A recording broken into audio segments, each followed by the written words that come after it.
আমার আগের হাজব্যান্ডের সাথে পরকীয়া করেছি, যেটা সম্পূর্ণরূপে মিথ্যা।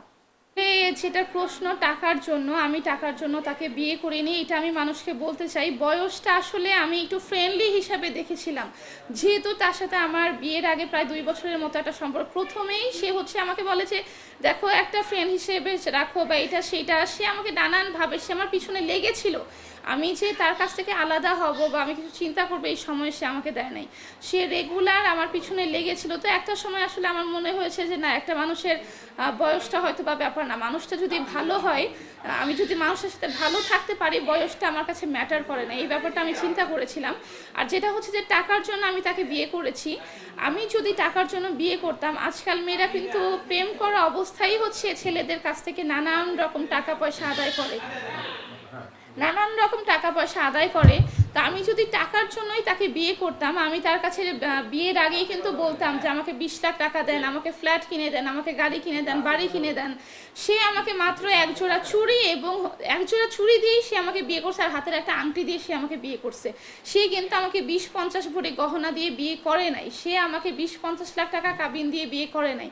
আমি মাত্র আমাদের কাবিন ছিল মাত্র 5 লক্ষ টাকা, যেটা অপরিশোধিত, যেই টাকা আমি তার কাছ থেকে এখনো পাই হিসাব মতে।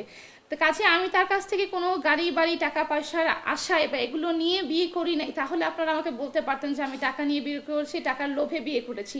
টাকা পয়সার লোভে বা গহনার লোভে আমি বিয়ে করি নাই। আমি ভেবেছিলাম যে সে হয়তো বা একটা ভালো মানুষ, এই এই চিন্তা করে, এই আশাটা নিয়েই আমি তাকে বিয়ে করেছিলাম।